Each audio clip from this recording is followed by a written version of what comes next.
জনাব তারেক রহমান, যিনি বিএনপির অ্যাক্টিং চেয়ারপারসন, উনিও এটা ব্যক্ত করেছিলেন, এই ইমোশনটা, যে আমরা আগামী সরকার দেখতে চাই, নির্বাচিত সরকার দেখতে চাই, জাতীয় সরকার। সো সেই আলোকে আমরা কাজ করছি। সামনে সবচেয়ে বড় প্রশ্ন যে জাতীয় নির্বাচন, দফায় দফায় কাজ চলছে, ঐকমত্য কমিশনের বৈঠক চলছে, সব রাজনৈতিক দলগুলোর সাথে নির্বাচনে অংশ নিয়ে আসলে কি ভাবছেন? নির্বাচনে তো আমরা শক্তভাবে অংশ নেব। এই নির্বাচনের জন্যই তো গত 10 বছর ধরে আমরা আন্দোলন করেছি। এই সঠিক যেন একটা নির্বাচন হয়, তার জন্য 2013 সালে গুম হয়েছি।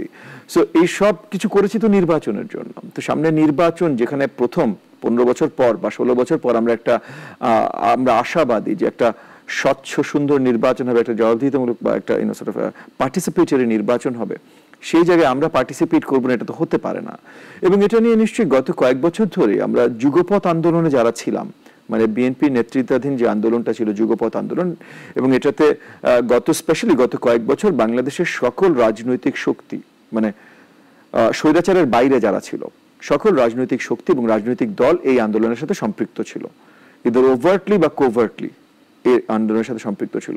সেই এই আন্দোলনের সাথে আমাদের যারা সম্পৃক্ত ছিল, আমাদের সবার ভিতরে একটা আন্ডারস্ট্যান্ডিং ছিল বা একটা চিন্তা চেতনা ছিল যে এর পরের যেই নির্বাচন হবে, যখনই আমরা একটা সঠিক নির্বাচন এই দেশের জনগণকে উপহার দিতে পারবো, তখন আমরা সবাই একত্রিতভাবে নির্বাচন করব।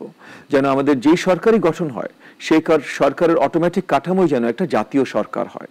এবং সেই আলোকে যুগপথ আন্দোলনের যে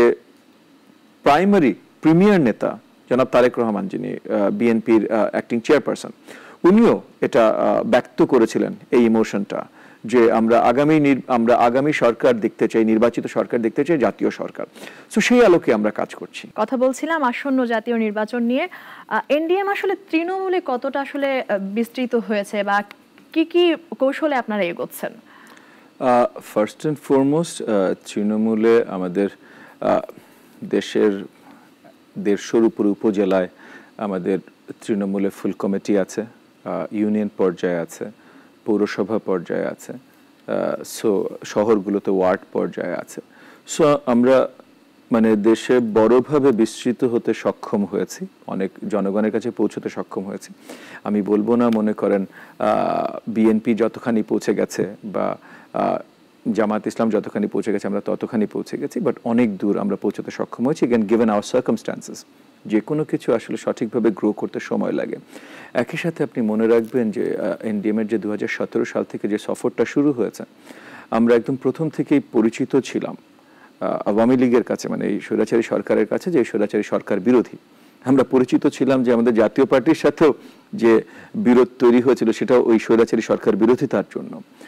সেই কারণে সেই 17 থেকে 24 পর্যন্ত আমরা আসলে আমাদের রাজনৈতিক কর্মকাণ্ড খুব অনেক ত্যাগ স্বীকার করে, অনেক কষ্টের মাধ্যমে আমরা আমাদের রাজনৈতিক কর্মকাণ্ডগুলো পরিচালনা করে গেছি। সো তখন আমাদের প্রসারের এত প্রতিকূলতা থাকা সত্ত্বেও আমরা এই যে 150-র উপর উপজেলায় ছড়িয়ে গেছি। গত 9 মাস অবভিয়াসলি আমরা যেই জায়গাগুলোতে ইতিমধ্যে আমরা ছিলাম, সেই জায়গাগুলোতেই আমরা আমাদের কর্মকাণ্ড চালিয়েছি। কারণ আবার আমরা প্রসারের কাজ হয়তো নির্বাচনের পর থেকে শুরু করব, কিন্তু সামনে নির্বাচনে আমরা বড়ভাবে যে জায়গাগুলোতে আমরা ইতিমধ্যে আছি, আমাদের তৃণমূলে সংগঠন শক্তিশালী আছে, সেই জায়গাগুলোতে আমরা বড়ভাবে প্রভাব রাখতে চাই। সো সেটা হলো আমাদের নির্বাচন কেন্দ্রিক বা দলীয় ইমিডিয়েট ফিউচারে প্রভাব বা প্রসার বৃদ্ধির আমাদের স্ট্র্যাটেজি।